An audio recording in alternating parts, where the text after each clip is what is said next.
Assalamu alaikum 10th class. Dear students or all of you, I hope you are all good. Today we are going to discuss a very important topic which is narration, or it is also called direct and indirect speech. So I will try to explain you in a very simple and easy way जो है ताकि आपको वो अच्छे तरीके से समझ आ सके.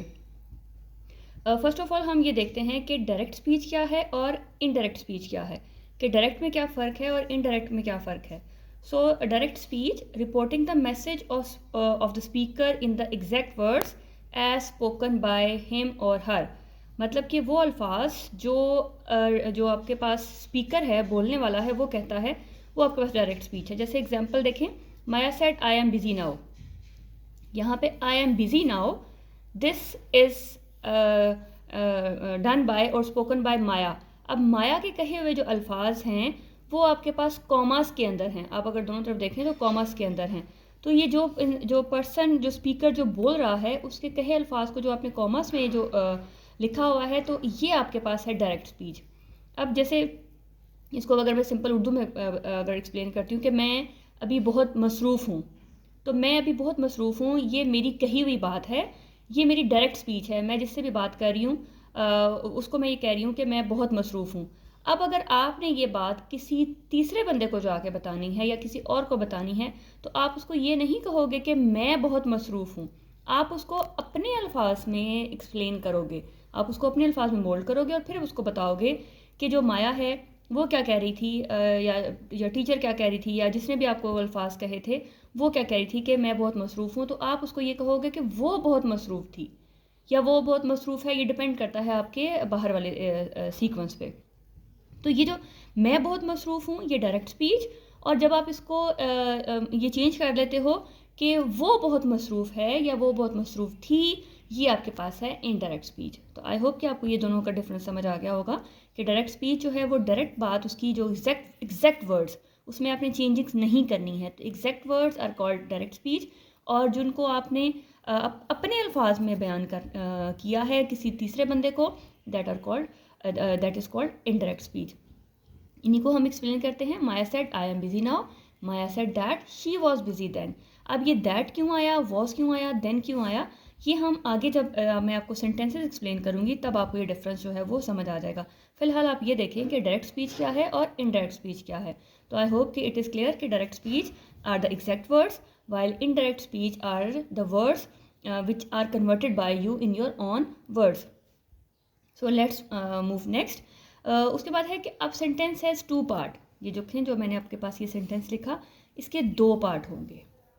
एक आपको यहाँ पे अगर नज़र आ रहा है तो ये कॉमास हैं, आपके कॉमा स्टार्ट हो रहे हैं यहाँ, और ये आपके पास ये क्लोज हो रहे हैं.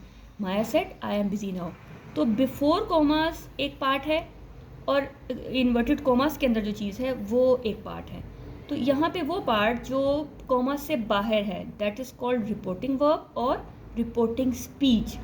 और वो part which is enclose in the commas, जो कॉमास के अंदर है, that is called reported verb और रिपोर्टेड स्पीच. आप इसको जो है रिपोर्टेड वर्ब कहेंगे या रिपोर्टेड स्पीच, एक ही बात है. तो आपके पास यहाँ पे सेंटेंस के दो पार्ट हैं, एक रिपोर्टेड वर्ब है और एक रिपोर्टेड स्पीच है. अब रिपोर्टेड वर्ब में क्या होता है कि बाज़ औक़ात यहाँ पे आपके पास प्रेजेंट टेंस होता है और बाज़ औक़ात यहाँ पे आपके पास पास्ट टेंस होता है.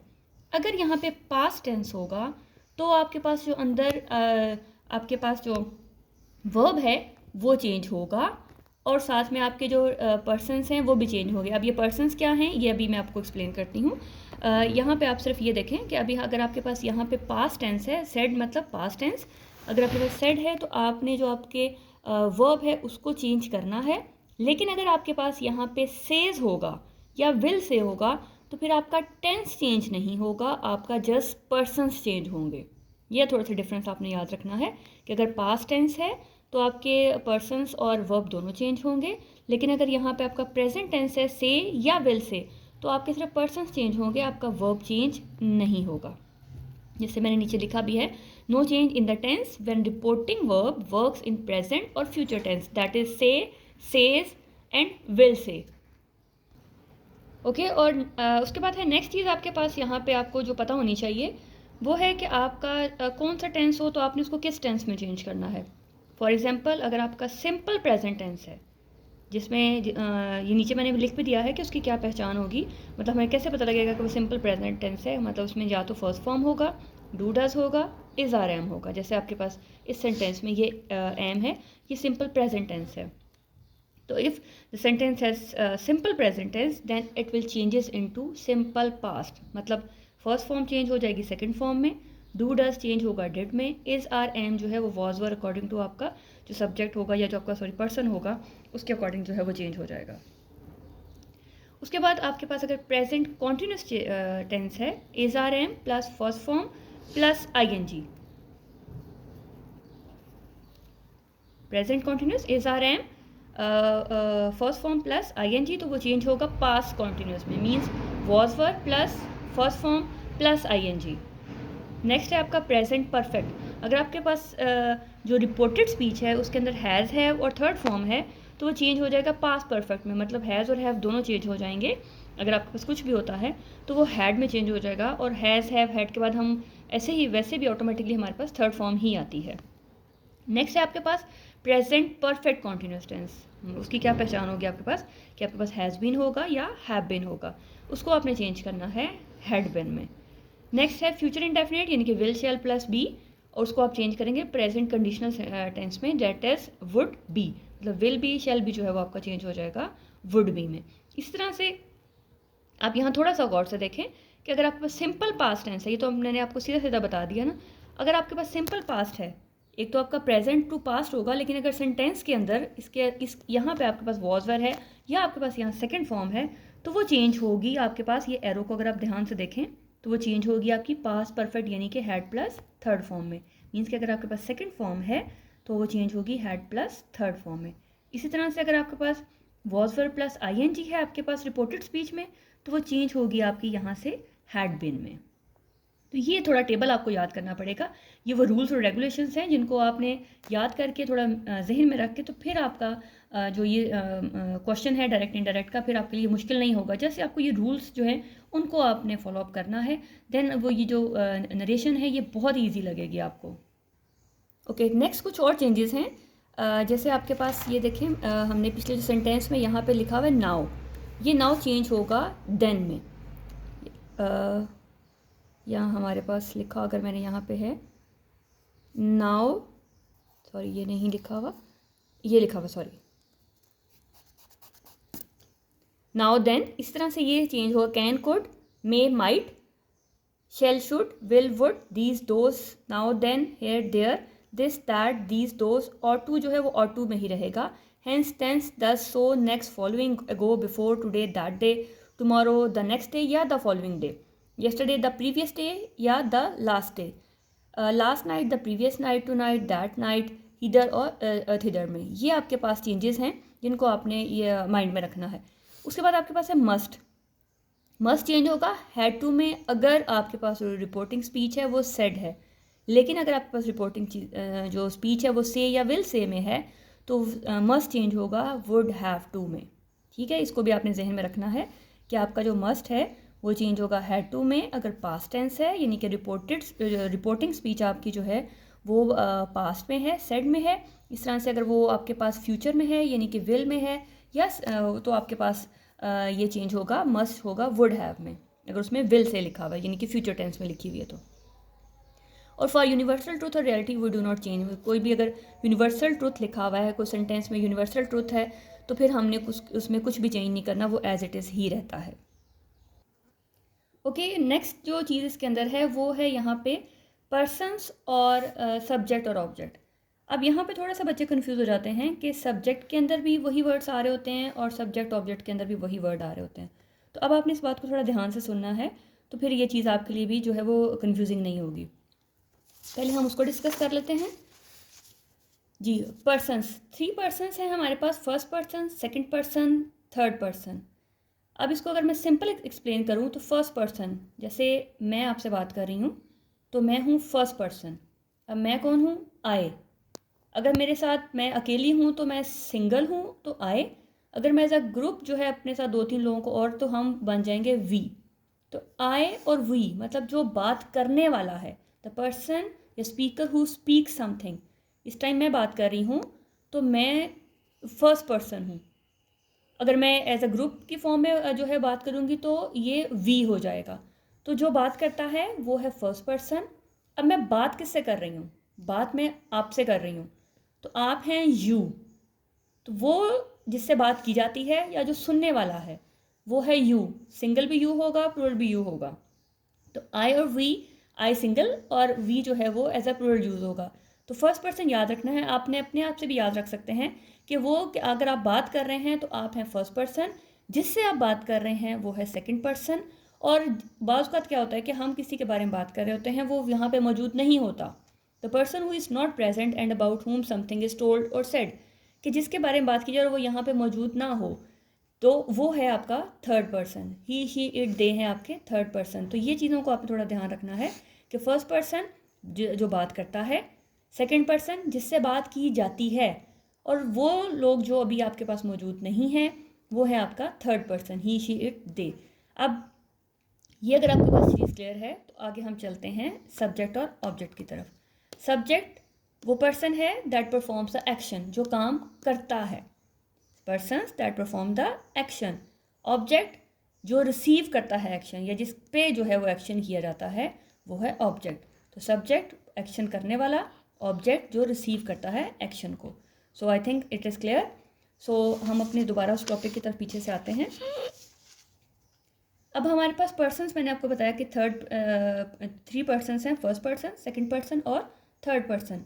अब आपके पास अगर यही पर्सन सब्जेक्टिव केस या नॉमिनेटिव केस में होगा तो I, we, you, he, she, it, they में होगा। यही अगर ऑब्जेक्टिव केस की तरफ होगा तो me, us, you, him, her, it, them की फॉर्म में होगा। पोजेसिव की फॉर्म में होगा तो सिंगल और प्लूरल दोनों ही लिख दिए मैंने, जिसके बनते हैं my, mine, our, ours, yours, your, his, hers, her, its, their, theirs. ये सारे के सारे जो हैं पोजेसिव केस में होंगे। रिफ्लेक्सिव केस में myself, ourself, yourself, himself, herself, itself, themself, ये होगा। लेकिन आपने ये जैसे आपको जो है आपकी इंफॉर्मेशन के लिए जो है लिखा है, अदरवाइज़ आपको ये देखें कि ये आई है, तो ये सारी अगर हम एक सिंपल वर्ड्स में बात करें तो ये आई की फैमिली है। I, me, my, mine, myself, we, us, our, ours, ourselves, ये सारी आई और वी की फैमिली है। तो जहाँ पे फर्स्ट पर्सन की बात आएगी तो जो भी चीज़ आई से रिलेटेड होगी वो फर्स्ट पर्सन है, वी से रिलेटेड भी फर्स्ट पर्सन है, यू से जो भी चीज़ रिलेट कर रही है वो सेकंड पर्सन है, ही, शी, इट, दे से जो भी चीज़ रिलेट कर रही है, मतलब जो भी उसकी फैमिली में आ रहा है, वो है थर्ड पर्सन। तो ये चीज़ मुश्किल नहीं है, तो जस्ट मैंने आपकी इंफॉर्मेशन के लिए कि अगर ये subjective case, objective case, possessive case, reflexive case जो अगर आपको पूछा जाए कि अगर माई सेल्फ है तो वो किस कैटेगरी में फॉल करता है, तो वो रिफ्लेक्सिव केस है, माई, माइन जो है पोजेसिव केस है, मी ऑब्जेक्टिव केस है, आई जो है वो सब्जेक्टिव या नॉमिनेटिव केस है। जी, नेक्स्ट आपके पास आपने जो रूल एक याद रखना है वो यहाँ पे है SON। SON, सन। सन मीन यहाँ पे अगर आप देखें, अब ऊपर मैंने लिख दिया 1 2 3, ये 1 2 3 जो है पर्सन्स हैं। SON मतलब subject object no change, means के जो फर्स्ट पर्सन है वो चेंज होगा सब्जेक्ट के अकॉर्डिंग, सेकंड पर्सन चेंज होगा ऑब्जेक्ट के अकॉर्डिंग, और थर्ड पर्सन नो चेंज, कि थर्ड पर्सन जो है वो आपने चेंज नहीं करना, चाहे वो किसी भी फॉर्म में आ जाता है। First person changes according to subject, second person changes according to object, and third person does not change. अब बारी आती है हमारे सेंटेंसेस की तरफ। आई होप कि जो हमने रूल्स एंड रेगुलेशंस की हैं उनकी आपको समझ आ गई होगी। अगर नहीं आई तो अब जब हम प्रैक्टिकली जो एग्जांपल्स करते हैं तो उसमें आपको ज़्यादा क्लियर हो जाएगा। ओके, मैंने कुछ सेंटेंसेस लिखे हैं। He says I am really hungry. अब जो हमने बात की थी पर्सन्स की और सब्जेक्ट ऑब्जेक्ट की, अब यहाँ पे आपको ये क्लियर होना चाहिए कि सब्जेक्ट ऑब्जेक्ट हमने कहाँ लगाना है और पर्सन्स कहाँ लगाना है। सबसे बड़ी जो गलती करते हैं बच्चे कि क्योंकि वर्ड्स तो सेम वही रिपीट हो रहे होते हैं, तो वो क्या करते हैं कि बाज़ का जहाँ पे उन्होंने सब्जेक्ट ऑब्जेक्ट लगाना है वहाँ पर्सन्स को ऐड कर देते हैं, और जहाँ पर्सन्स लगाने हैं वहाँ पे सब्जेक्ट ऑब्जेक्ट लगा देते हैं। आपने एक सिंपल एक चीज़ याद रखनी है कि आपने ये याद रखना है कि इसके ये दो पार्ट हैं, ये मैं अंडरलाइन कर रही हूँ, ये आपका दो पार्ट हैं। He says I am really hungry. अब ये कॉमास हैं और ये चीज़ आपकी कॉमा से बाहर है, ये है रिपोर्टिंग स्पीच और ये है रिपोर्टेड स्पीच। अब आपने ये देखना है कि ये जो आपका ये पार्ट है, ये जो कॉमास वाला है, इसको आपने समझना है कि ये आपका घर है। इसको आपने ये कंसिडर करना है कि ये घर है, और घर के अंदर कौन रहता है? पर्सन्स। जब आप ये चीज़ जहन में रखेंगे तो आपके लिए बहुत आसान हो जाएगा ये करना, कि आपने कॉमर्स को जो है वो कंसिडर करना है कि ये आपका घर है, और घर के अंदर हमेशा रहेंगे पर्सन्स। अब आपने क्या करना है कि जो चीज़ें आपने चेंज करनी हैं, आप ये देखें कि यहाँ कौन कौन सा पर्सन है। मैं आपकी आसानी के लिए जो है वो दोबारा से ये पेज आपके सामने रख रही हूँ कि ये पर्सन आई और वी, हम देखते हैं कि अच्छा अब आई और वी क्या हमारे पास यहाँ पे मौजूद हैं। जी, ये आपका स्टार्टिंग जो है वो आई से शुरू हो रहा है, और यहाँ ऊपर हम लिख देंगे फर्स्ट पर्सन। आपने लिखना लाजमी है, क्योंकि अभी आपकी स्टार्टिंग है। आप अगर डायरेक्ट करते हो तो बहुत ज़्यादा चांसेस हैं कि आप गलत कर देते हैं, और ये सेंटेंसेस अगर एक भी आपने कोई गलती की है तो आपको नंबर नहीं मिलेंगे। तो आई आपके पास यहाँ पे फर्स्ट पर्सन है। अब ये है एम। अब मैं वो टेबल अगर आप निकालते हैं अपना, जिसमें आपको कहा था कि इज़ आर एम, ये देखें is are am changes into was were. लेकिन अगर वो टेंस कौन सा हो, अगर वो पास्ट टेंस हो तो, अगर प्रेजेंट में है या फ्यूचर में तो फिर नहीं। तो इज़ आर एम, अब ये मेरा जो है ये मेरा टेंस है, तो यहाँ पे ये इसका मतलब है, इज़ आर एम का मतलब है कि ये मेरा प्रेजेंट टेंस है। मैं अपनी याद दहानी के लिए यहाँ लिख देती हूँ कि जी ये मेरा प्रेजेंट टेंस है। अब मैंने ये कर लिया कि ये मेरा घर है, और घर के अंदर हैं पर्सन्स। अब यहाँ पे फ़िलहाल इस घर के अंदर सिर्फ एक ही पर्सन है, वो है फर्स्ट पर्सन। अब घर में जब लोग रहते हैं तो लोगों से मिलने भी आया जाता है। बहुत सारे जो मिलने के लिए आपसे आते हैं। अब जो मिलने के लिए आएगा वो पर्सन नहीं होगा, कंफ्यूज नहीं होना, कि घर के अंदर सिर्फ आपने याद रखना है कि घर के अंदर पर्सन्स हैं। घर के बाहर जो मिलने आ रहा है वो या सब्जेक्ट आएगा या ऑब्जेक्ट आएगा, दोनों में से कोई एक अंदर आएगा। सॉरी मतलब दोनों ही आ सकते हैं, लेकिन डिपेंड करता है कि आपकी रिपोर्टिंग स्पीच में क्या है। अब हमने कहा था सब्जेक्ट और ऑब्जेक्ट की जब बात की थी, तो सब्जेक्ट वो है जो स्टार्ट करता है, और ऑब्जेक्ट वो है जिससे वो बात करता है। तो यहाँ पे हमारा सब्जेक्ट ऑब्जेक्ट दोनों जो है वो घर से बाहर होंगे, घर के अंदर नहीं होंगे। अब ये क्योंकि जो हमारा स्टार्ट हो रहा है ये है सब्जेक्ट। अब ये सब्जेक्ट जो है वो अपने साथ ऑब्जेक्ट को नहीं लेके आया, तो हम अभी उसको अंडरलाइन करने की भी ज़रूरत नहीं है। अब साथ ही आपने ये देखना है कि ये आपके पास है सेज। सेज मतलब कि ये प्रेजेंट टेंस है, तो प्रेजेंट टेंस में आपका ये पर्सन्स तो चेंज होंगे, लेकिन ये जो चीज़ आपकी है ये चेंज नहीं होगी। ये छोटी छोटी चीज़ें हैं जो याद करने की ज़रूरत है, और इसी से जो है आपकी थोड़ा सा जो ये कन्फ्यूजन है ये दूर होगी। कि याद रखें, दोबारा से बता रही हूँ कि घर के अंदर सिर्फ लोग रहेंगे, यानी कि पर्सन्स रहेंगे। हमने पहले पर्सन्स को आइडेंटिफाई कर लिया कि हमारे पास इस घर में कौन कौन सा पर्सन है। फर्स्ट पर्सन मौजूद है, इसके अलावा हमारे पास और कुछ नहीं है। फिर हमने अपने टेंस को आइडेंटिफाई किया कि ये हमारा कौन सा टेंस है। ये हमारा है प्रेजेंट, सिंपल प्रेजेंट टेंस है हमारे पास। अब हमने जो इससे कुछ मिलने आ रहे हैं, जो मिलने आ रहे हैं वो है हमारा सब्जेक्ट, लेकिन सब्जेक्ट के साथ क्योंकि सेज है, यानी कि आपका सेज का मतलब है कि ये आपका जो सेंटेंस है वो प्रेजेंट का सेंटेंस है, तो प्रेजेंट के अंदर ये चीज़ चेंज नहीं होगी। चलें, अब इसने मिलने आना है अपने फर्स्ट पर्सन से। जैसे ये देखें ना, फर्स्ट पर्सन जो है वो चेंज होगा सब्जेक्ट के अकॉर्डिंग। अब मेरा जो सब्जेक्ट है वो मिलने जा रहा है अपने फर्स्ट पर्सन से। अब जब मिलने जा रहा है, या आप ये अगर आप इसको और थोड़ा सा अपने माइंड में रखना चाह रहे हैं कि ये उस पर कब्ज़ा करने जा रहा है, ये जो सब्जेक्ट है वो घर के अंदर जो पर्सन है उस पर कब्ज़ा करने जा रहा है। जब उसने कब्ज़ा किया तो उसने इसको हटा दिया और ख़ुद इसकी जगह पे आके बैठ गया। ठीक, ही सेज, यहाँ पे आपके वो क्या किया उसने, फर्स्ट पर्सन को हटा दिया और ख़ुद अंदर आके उसने कब्ज़ा कर लिया। अब जब मैं इसको लिखूँगी ही सेज, अब इन कॉमर्स की जगह है जो है वो हम लगाएंगे दैट। He says that. अब इस आई को आपने नहीं देखना, मैंने साथ इसको कट कर दिया है, तो आपने भी इसको कट करना है कि जब आपने इसको इसने सब्जेक्ट ने जब इस पर कब्ज़ा कर लिया तो फिर इसका कोई कनेक्शन नहीं है इसके साथ। इसका घर से मतलब उसका, इसने घर से इसको निकाल दिया, इस पर कब्ज़ा कर लिया और ख़ुद यहाँ पे आ गया। He says that he. अब ये यहाँ पे क्योंकि एम है तो ही के साथ एम नहीं आता, आई के साथ हम एम लगाते हैं, ही के साथ एम नहीं आएगा, तो हम उसके अकॉर्डिंग वो चेंज कर सकते हैं कि इसको आर में, आर को एम में, वो हम चेंज कर सकते हैं, लेकिन वॉज वर में चेंज नहीं करना क्योंकि ये है प्रेजेंट टेंस। तो ही इज़ रियली हंग्री। तो this is the answer of this first narration. Next है आपके पास सेम सेंटेंस है, मैंने उसी तरह से लिखा है he said I am really hungry, लेकिन अब मैंने सेज की जगह यहाँ पे सेड लिख दिया है। तो आपने सबसे पहले क्या करना है कि आपने वही इसके दो पार्ट मैंने अंडरलाइन किए। एक ये वाला आपका घर हो गया, ये घर से बाहर का हिस्सा, ये जो है इसे जो घर के अंदर जो पर्सनस हैं उनसे मिलने आएगा सब्जेक्ट, सब्जेक्ट ने मिलने आना है अपने फर्स्ट पर्सन के साथ, और ये मेरा है टेंस। अब क्या हुआ कि अब जो सब्जेक्ट है उसने आके कब्ज़ा कर लिया मेरे फर्स्ट पर्सन पे, इसने खुद को हटा दिया और ख़ुद यहाँ पे आके इसने कब्ज़ा कर लिया। अब ये मेरा जो है टेंस है, और ये टेंस भी जो है प्रेजेंट टेंस है, और प्रेजेंट टेंस चेंज होगा पास्ट टेंस में अगर ये मेरे पास बाहर पास्ट है।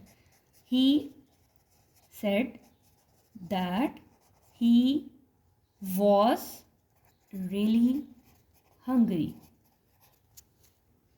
तो डिफरेंस हमारे पास कहाँ पे है? सिर्फ टेंस में।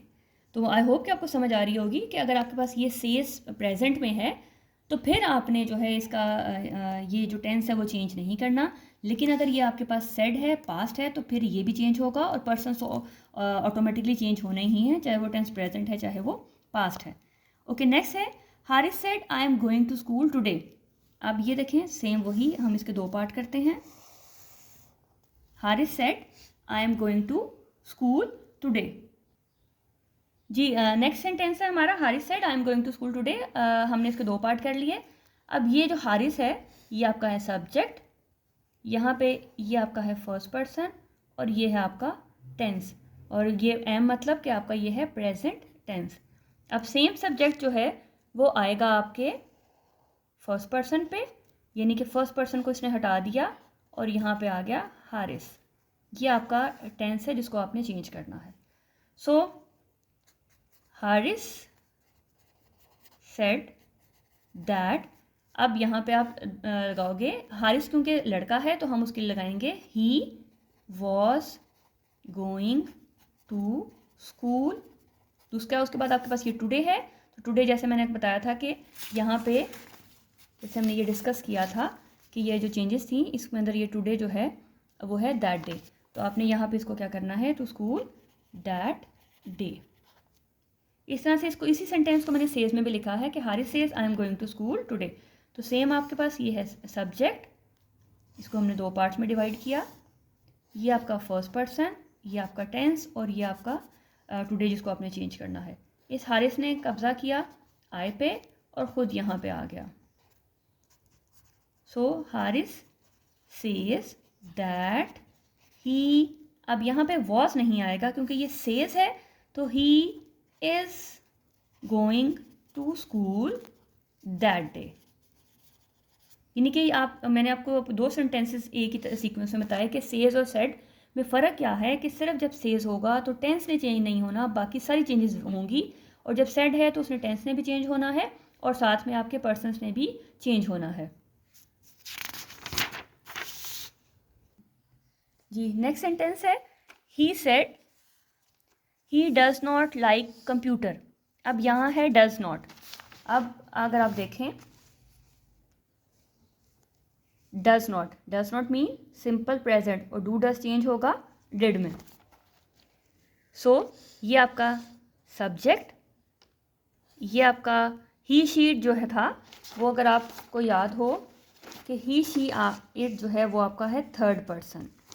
सो ये थर्ड पर्सन जो है इसने किसी को भी ना अपने ऊपर कब्जा करने देना है, ना ही ये किसी को अपने साथ एंटर होने देगा। तो यहाँ पे आपको जस्ट ये डस जो है उसको आपने डिड में चेंज करना है, वरना इस थर्ड पर्सन ने चेंज नहीं होना। ये इत्तेफाक की बात है कि यहाँ सब्जेक्ट भी जो है वो ही है और थर्ड पर्सन भी ही है, तो इसका इससे कोई कनेक्शन नहीं कि दोनों ही है तो ये एक जैसे हैं।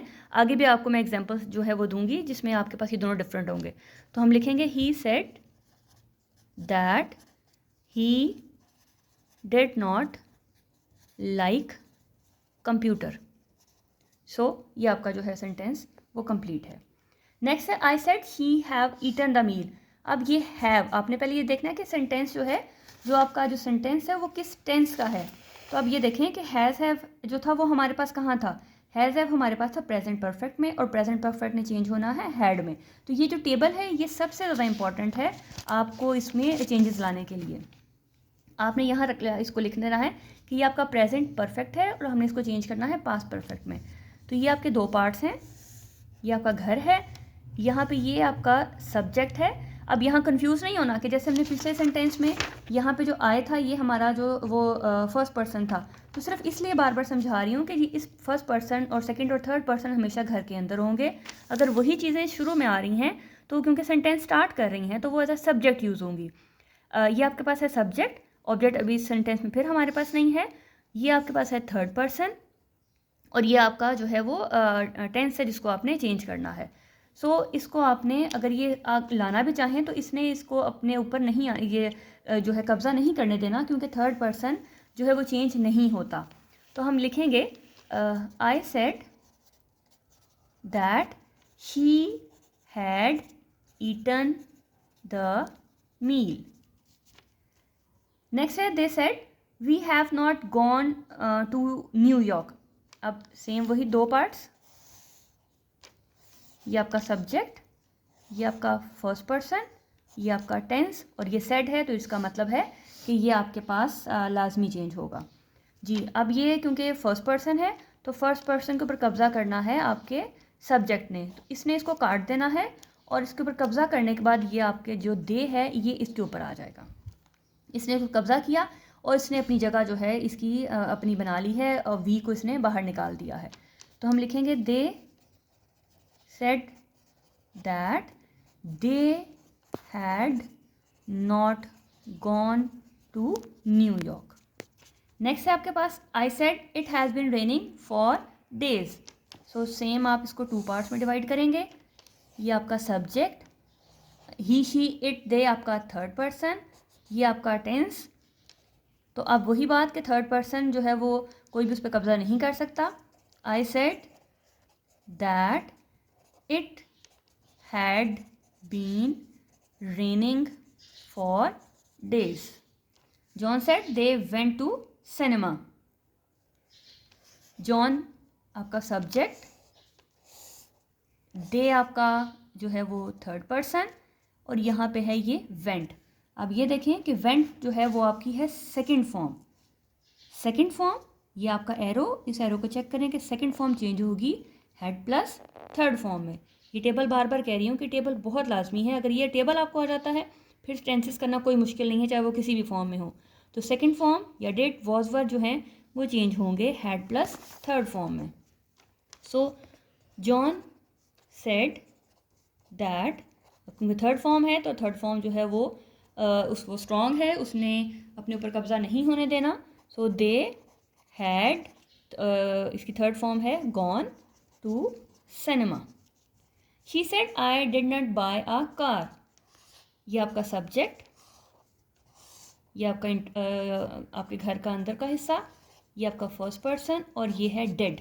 अब फिर ये देखें did had plus third form. अब इसने इसके जो है घर के अंदर एंटर होके इसने इसको कब्ज़ा करके तो यहाँ पे आ जाएगा she. She said that she had not, buy की third form bought a car.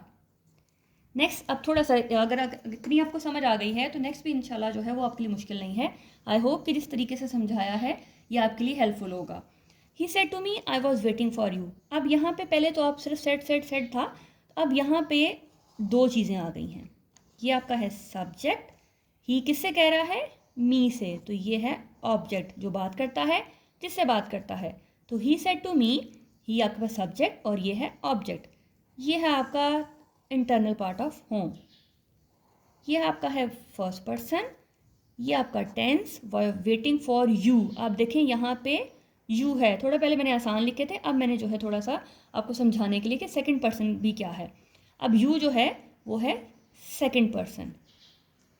अब फर्स्ट पर्सन जो है उससे जो उस पर कब्ज़ा करने आएगा वो है आपका सब्जेक्ट, यानी कि ये कट गया और यहाँ पे आ गया शी। इस ऑब्जेक्ट ने कब्ज़ा करना है सेकंड पर्सन पे, इसने इसको क्रॉस किया और यहाँ पे आ गया मी। अब आपके पास was first form plus I N G, अगर आप देखें was first form plus I N G, ये चेंज होगा हैड बीन में। याद रखना है कि आपने इसको चेंज करना है हैड बीन में। तो ही अब यहाँ पे क्योंकि सेड टू है तो हम इसको टोल्ड में चेंज करेंगे. He told me that she had been waiting for. You नहीं लगाना कि यू कट गया है, कब्जा कर लिया है, तो मी जो है वो आएगा. तो he told me that she had been waiting for me. Okay जी. नेक्स्ट सेंटेंस है she said she had visited a doctor. अब ये आपका बाहर का हिस्सा, ये आपका सब्जेक्ट, ये फिर आपके पास थर्ड पर्सन, ये आपका जो है वो नहीं है फर्स्ट सेकंड नहीं है, ये शी आपका थर्ड पर्सन है. अब ये है हैड. अब यहाँ पे हैड जो है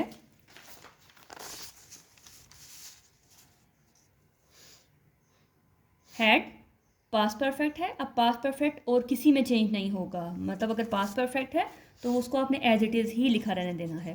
she said that she had visited a doctor.